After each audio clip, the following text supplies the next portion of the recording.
Hi friends, அனைவருக்கும் வணக்கம். இப்போ நீங்கள் தலைமுடிக்கு முடி வெள்ளையாக இருக்குது அப்படின்னு சொல்லிட்டு நீங்கள் டை போடுறீங்க அப்படின்னா முதல்ல ஸ்டாப் பண்ணுங்கள். அது போடுறது நிறைய ப்ராப்ளம்ஸ் வரும். அதுக்காக இப்போ என்னோடய வீடியோவை பாருங்கள், அதை ட்ரை பண்ணுங்கள். ஒரே நாளில் ஒயிட் ஹேரு போகாது. நம்ம ரொட்டீனாக போட தான் ஒயிட் ஹேர் மறைஞ்சி கொஞ்சம் பிளாக் ஆகும். நீங்கள் கண்டிப்பாக இந்த ரெமிடியை ட்ரை பண்ணி பாருங்கள், சூப்பர் ரிசல்ட் இருக்கும். இப்போ பார்த்தீங்க அப்படின்னா கற்பூரவள்ளி எடுத்துக்கோங்க. கற்பூரவள்ளி நீங்கள் தலையில் ஆட் பண்ணும்போது மற்ற இன்க்ரீடியன்ஸோடு இதை ஆட் பண்ணும்போது சளி பிடிக்காமல் தடுக்கிறதுக்கு உதவுது. அதனால தான் நம்ம கற்பூரவள்ளியை யூஸ் பண்ணுறோம். அதுக்கப்புறம் என்னென்னா கற்றாழை எடுத்துக்கோங்க.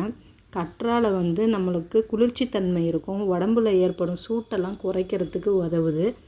அதனால் இப்போ கத்தாழையையும் எடுத்துக்கிறோம். கத்தாழையை எடுத்து க்ளீன் பண்ணிவிட்டு அதோட ஜெல்லை மட்டும் யூஸ் பண்ணுங்கள். அப்போ தான் நல்லாயிருக்கும். ஹேரும் ஸ்மூத்தாக இருக்கும். அதுக்காக தான் நம்ம கத்தாழையை யூஸ் முதல்ல வீடியோவை பார்த்த உடனேயே இதெல்லாம் சரியாக வராது, இதெல்லாம் நம்ம பண்ணால் ஒர்க் அவுட் ஆகாது அப்படிங்கிறத ஸ்டாப் பண்ணுங்கள். வீடியோவை ஃபுல்லாக பாருங்கள். நீங்கள் ஸ்கிப் பண்ணி கூட பாருங்கள், ஒன்றும் தப்பு இல்லை. நீங்கள் அதில் நான் சொல்கிறத கரெக்டாக பார்த்து கரெக்டாக பண்ணீங்க அப்படின்னா நல்ல ரிசல்ட் கண்டிப்பாக இருக்கும். இப்போ நம்ம என்ன பண்ண போகிறோம்னு பார்த்தீங்கன்னா, மிக்ஸி ஜாரில் ஒரு ஸ்பூன் அளவுக்கு வெந்தயம் ஆட் பண்ணிக்கோங்க. 1 ஸ்பூன் அளவுக்கு கருஞ்சீரகம் ஆட் பண்ணி நல்லா பவுட்ரு பண்ணிக்கோங்க. பவுட்ரு பண்ணதுக்கு அப்புறமா கருவேப்பிலை ஆட் பண்ணுங்கள். கருவேப்பிலையுமே முடி வளர்கிறதுக்கு ரொம்ப ஹெல்ப் பண்ணும். அதுக்கப்புறமா கற்பூரவள்ளி ஆட் பண்ணுங்கள். அதுக்கப்புறம் கற்றாழை யூஸ் பண்ணுங்கள். இதெல்லாமே ஆட் பண்ணிவிட்டு நல்லா கிரைண்ட் பண்ணி எடுத்துக்கோங்க. இப்போ இந்த பேஸ்ட்டை எடுத்துகிட்டு ஓரமாக வச்சுட்டு இரும்பு சட்டி எடுத்துக்கோங்க. இரும்பு சட்டியில் நம்ம நார்மல் வாட்டரே யூஸ் பண்ணுங்கள். ஃபில்ட்ரு வாட்டர்லாம் யூஸ் பண்ணாதீங்க, ஏன்னா அதில் மினரல்ஸ் எல்லாம் போயிடும். அதனால் நீங்கள் நார்மல் வாட்டர் யூஸ் பண்ணுங்கள்.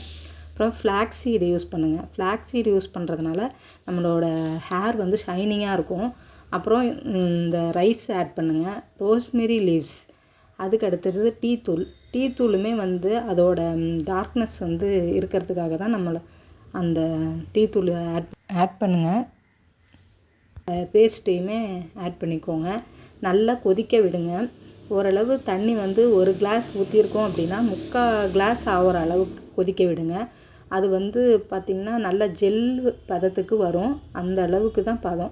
கரெக்டாக கொஞ்சம் நேரம் கொதிக்க விடுங்க. கொதிக்க விட்டுட்டு அதுக்கப்புறமா நல்லா கொதித்த பிறகு நல்லா வடிகட்டி எடுத்துக்கோங்க. வடிகட்டிட்டு நல்லா ஆற வச்சுருங்க. ஃபுல்லாக நல்லா ஆறின பிறகு தான் நம்ம பவுட்ரு யூஸ் பண்ணி மிக்ஸ் பண்ணி நம்ம தலைக்கு தடவ போகிறோம். இப்போ பார்த்திங்கன்னா நல்லா கொதிச்சிருச்சு. கொதிச்சோடனே இதை வடிகட்டிக்கலாம். வடிகட்டி எடுத்துட்டு இருக்குது பார்த்திங்களா, ரொம்பவும் ப்ரெஸ் பண்ணாதீங்க, ஏன்னா ரொம்ப அதில் உள்ள ரஃப்பான பீசஸுமே விழுந்துடும் வடிகட்டும் போது. அப்போ நமக்கு தடவும் போது ஸ்மூத்தாக இருக்காது, கொஞ்சம் ரஃப்பாக இருக்க மாதிரி இருக்கும். இப்போ பார்த்திங்கன்னா நல்லா அரைச்சி எடுத்தாச்சு, வடிகட்டி எடுத்தாச்சு. இப்போ இதில் மருதாணி பவுடரும் நீலி அவுரி பொடியும் யூஸ் பண்ண போகிறோம். நீங்கள் அதிகமாக மருதாணி யூஸ் பண்ணாதீங்க.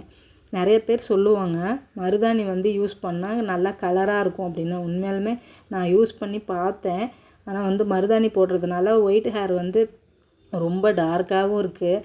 அதனால் நீங்கள் முடிஞ்ச அளவுக்கு அவுரி பொடி மட்டுமே யூஸ் பண்ண பாருங்கள். அதுக்கப்புறம் போட்டுட்டு நம்ம அந்த தண்ணியை எடுத்து வச்சோம் இல்லைங்களா, நல்லா ஆற விட்டுருங்க. நல்லா ரொம்ப சூடாக ஊற்றிட்டிங்கனாலும் களி மாதிரி வந்துடும். அதனால் நீங்கள் சூடாக நல்லா ஆறின பிறகு கையை வச்சே மிக்ஸ் பண்ணிக்கோங்க. இப்போ கவர் போட்டிங்கன்னா நல்லா மிக்ஸ் பண்ண வராது. அதனால் முடிஞ்ச அளவுக்கு கையிலேயே பண்ணுங்கள். ஆனால் ஒன்றும் கருப்பாலாம் ஆகாது. ஒரு செகண்டு தானே ஆக போகுது, அதனால் ஒன்றும் பிரச்சனை இல்லை. நல்லா பாருங்கள், மிக்ஸ் பண்ணியாச்சு. மிக்ஸ் பண்ணி எடுத்துகிட்டு ஒரு 5 மினிட்ஸ் கொஞ்சம் மூடி வைங்க. கொஞ்சம் பிளாக்காக ஆகும். இப்போ பார்த்திங்கன்னா எனக்கு ஹேரு இப்போ நான் அடிக்கடி போட்டுகிட்டே இருக்கிறதுனால கொஞ்சம் லைட்டாக தான் ஒயிட் ஹேரு தெரியுது.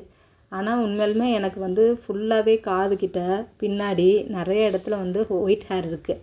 நான் போன டைம் பார்த்திங்கன்னா மருதாணி ஃபுல்லாக யூஸ் பண்ணேன். மருதாணி யூஸ் பண்ணதில் பாருங்கள், மேலே பார்க்கும்போதே தெரியும் அங்கங்கே ரெட்டாக இருக்குது. அதனால் நம்ம மருதாணி யூஸ் பண்ணுறதுனால பார்த்திங்கன்னா செம்பட்டை முடி மாதிரி ஆகிடும். அதனால் உங்களுக்கு கலரிங் மாதிரி முடி வேணுமா இல்லை பிளாக்காக வேணுமா அதுக்கு தகுந்த மாதிரி நீங்கள் யூஸ் பண்ணிக்கோங்க. கலராக வேணும்னா மருதாணி யூஸ் பண்ணுங்கள். இல்லை எனக்கு ஃபுல்லாக பிளாக்காக வேணும் அப்படின்னு சொன்னிங்கன்னா நீங்கள் கண்டிப்பாக அவுரி பொடி யூஸ் பண்ணுங்கள். ஒரு 15 நாளைக்கு ஒரு தடவை யூஸ் பண்ணுங்கள். அப்போ தான் ரிசல்ட் கிடைக்கும். எதை எடுத்தாலுமே உடனே ரிசல்ட் கிடைக்கும் அப்படிங்கிறது தவறான விஷயம். அதனால் நீங்கள் அடிக்கடி யூஸ் பண்ணுங்கள். நீங்கள் இதெல்லாம் ஃபேக்கு, இது உண்மை இல்லை அப்படின்னு நினைக்காதீங்க. இது உண்மையாலுமே நான் யூஸ் பண்ணி பார்த்துருக்கேன் நிறைய. நானே யூஸ் பண்ணுறதுக்கு முன்னாடி யோசிச்சுட்டு சரி அந்த டையே வாங்கி யூஸ் பண்ணேன். அதனால் நிறைய முடி கொட்டிருச்சு. பார்த்திங்கன்னா அடர்த்தியும் குறைஞ்சிருச்சு. அதனால் முடிஞ்ச அளவுக்கு இந்த மாதிரி ஆயுர்வேதத்தில் இதையே ட்ரை பண்ணி பாருங்கள். ஆனால் நம்ம யூஸ் பண்ணும்போது அது உடனே க்ளீன் பண்ணுறதுக்கு ஈஸியாக இருக்குது அப்படின்னு நம்ம நினைப்போம். இது இதெல்லாம் தடவி ஒரு தலையில் ஃபுல்லாக குப்பை மாதிரி ஆகிடும் அப்படின்னு நினைப்பாங்க. அதெல்லாம் உண்மையே இல்லை. நீங்கள் இதெல்லாம் போய் தடவிட்டு ஒரு மேக்ஸிமம் 1 ஹவர் வைங்க. 1 ஹவர் வச்சுட்டு ஃபுல்லாக காய விட்டுருங்க. காஞ்ச பிறகு ஷவரில் போய் குளிங்க. ஷவரில் குளித்தோம்னா 10 நிமிஷம் தான் ஆகும். நல்லா க்ளீன் ஆகிடும். காஞ்ச பிறகு என்ன ஆகும், நம்ம போட்டிருந்த அந்த பவுடர் எல்லாமே கொட்டிடும். ஒன்றும் பெருசாகவே இருக்காது. நீங்கள் ஷவர்லேயே பாதி க்ளீன் ஆகிடும். அதுக்கப்புறம் பார்த்திங்கன்னா நல்லா வெயில் அடிக்கும்போது காய விடுங்க. காய விடும் போது நல்லா முடி எல்லாமே நல்லா ட்ரை ஆகிட்டு நம்மளோட ஹேரும் நல்லாயிருக்கும். முடி சீக்கிரமாக வளரணும் அப்படிங்கிறதுக்காக நம்ம அடிக்கடி இந்த பேக்கெல்லாம் போட்டுட்ருக்கிறதுக்கு நம்மளோட ஒயிட் ஹேரும் நல்லா பிளாக்காகவும் ஆகும். நமக்கு பேக் போட்ட மாதிரியான ஒரு ஃபீலிங்கும் இருக்கும். முடியும் கண்டிப்பாக வளரும். நீங்கள் இந்த வீடியோவை கண்டிப்பாக பாருங்கள், ட்ரை பண்ணுங்கள். கண்டிப்பாக நல்ல ரிசல்ட்டு தான் இருக்கும். பிடிச்சிருந்தால் லைக் பண்ணுங்கள், ஷேர் பண்ணுங்கள், கமெண்ட் பண்ணுங்கள். நன்றி, வணக்கம்.